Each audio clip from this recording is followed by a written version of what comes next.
দেরি না করে সাঁতরে উঠে পড়লাম। শরীর এখনও থরথর করে কাঁপছে।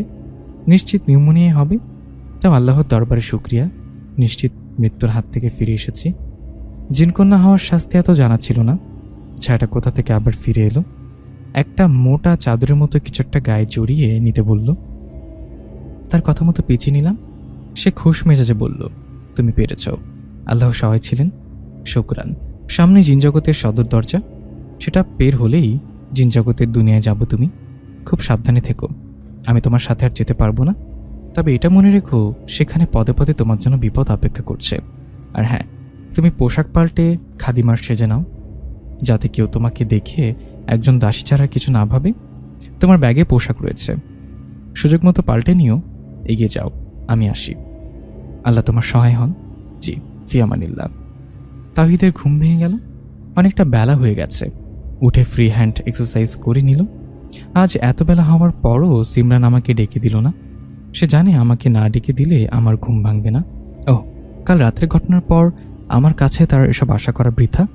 ভাবতে ভাবতে তাওহীদ ফ্রেশ হয়ে নিল।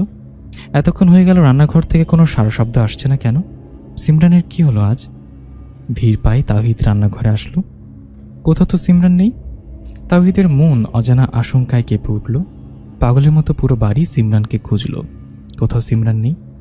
তবে কি সত্যি সিমরান আমাকে ছেড়ে চিরদিনের মতো চলে গেছে? আমার পবিত্র ভালোবাসা তাকে আটকে রাখতে পারিনি। বিছানার উপর হতাশ হয়ে বসে পড়ল। চিৎকার করে কাঁদতে ইচ্ছে করছে। সিমরানকে একটাবার জিজ্ঞাসা করতে ইচ্ছে করছে, কি দোষ ছিল আমার? আমার ভালোবাসা তো কোনো খোঁজ ছিল না, কেন মনে হলো আমার সাথে? হঠাৎ বিছানার উপর রাখা খামটা চোখে পড়ল আমার।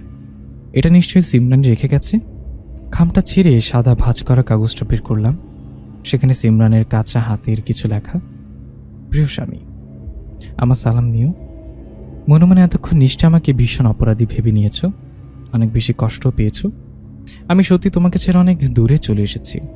আমি চাই না তুমি সারা জীবন আমাকে অপরাধী ভেবে নিজেও কষ্ট পাও। তাই আসার আগে তোমাকে সবটা জানানো উচিত মনে হয়েছে। মুখে বলার মতো কোনো সাহস আমার নেই, তাই চিঠিটাই শেষ ভরসা। তোমাকে আমি সত্যি ভালোবাসতাম আর এখনো ভালোবাসি। আমার জীবন কিংবা অতীত সম্পর্কে তুমি অবগত নও, যেমনটা আমার পরিবার বিয়ের আগ অবধি আমি ছিলাম না। সেদিন হঠাৎ করে আমার উধাও হওয়ার কারণ এটাই, আমার আসল জীবনের সম্পর্কে জানার জন্য কেউ আমাকে নিয়ে গিয়েছিল অন্য এক জগতে। তুমি হয়তো 5 থেকে 10টা মানুষের মতো বিশ্বাস করবে না, কিন্তু এটাই সত্যি। আমি তোমার মতো রক্তে মাংসে করা মানুষ নই। আমি জিনকন্যা মুস্কান, জিনের সন্তান আমি। যদিও পুরো সঠিক পরিচয় আমি জানি না। একজন জিনকন্যা হিসেবে আমার উপর একটা দায়িত্ব ছিল, একজন অসহায় জিনকে উদ্ধার করা, যেটা করতে গেলে আমার শক্তি আর সামর্থ্যের প্রয়োজন। তোমার আমার মধ্যে স্বামী স্ত্রীর সম্পর্ক গড়ে উঠলে সেটা আমরা এসব নষ্ট করে দিত, তাই আমাকে নিষেধ করা হয়েছিল। আর সেজন্য বাধ্য হয়ে আমি তোমার সাথে এসব করেছি। বিশ্বাস হচ্ছে না? তাহলে সেদিন রাতের কথা ভেবে দেখো, যেদিন আমাদের উপরে আক্রমণ হয়েছিল। এসবের সাথে লড়াই করতে গিয়ে আমার সব শক্তি শেষ হয়ে গিয়েছে। তাই আমি জিন রাজ্যে যাচ্ছি নিজের শক্তি আর দায়িত্ব পালন করতে। জানি না কোন পদে আমার মৃত্যু লেখা আছে, তবে হয়তো আমাদের আর দেখা হবে না। তুমি আমার আশায় থেকো না, ভুলে গিয়ে নতুন জীবন শুরু করো। নিজের খেয়াল রেখো, নিজেকে কষ্ট দিও না। আল্লাহ হাফেজ, ফিয়ামানিল্লাহ। চিঠিটা পড়ে তাওহীদ হতভম্ব হয়ে গেছে। কি বলবে বুঝতে পারছে না। একটু নীরব থেকে বলল, তুমি সিমরান হও কিংবা মুস্কান, আমি তোমাকে ভালোবাসি। নতুন জীবন তোমার সাথে শুরু হয়ে গেছে। তোমার জন্য অপেক্ষা করব সারাটা জীবন। আল্লাহ, তুমিও সহায় হও। মুস্কান পোশাক পাল্টে নিল।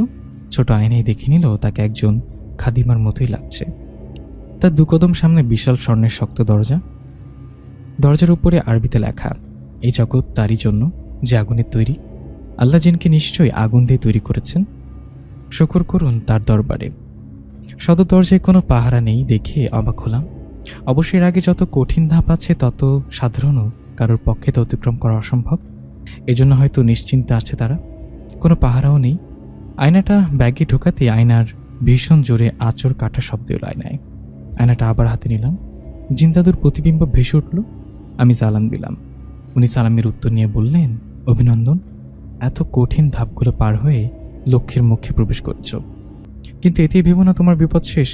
তবে কি আরো বড় বিপদ অপেক্ষা করছে সামনে? তোমার জন্য প্রতিটা পদক্ষেপই বিপদ।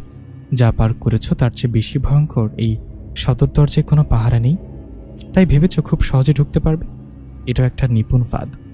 দরজা খুলে তার ভেতর প্রবেশ করলে অনেকগুলো বরফি তলোয়ার তোমার দিকে ছুটে আসবে ঝাঁকে ঝাঁকে, তাও চোখের পলকে। সেগুলোর একটা না একটা তোমাকে আঘাত করতেই, যতই যা করো তুমি, যেহেতু তুমি আগুনে তৈরি। সে বরফ তলোয়ার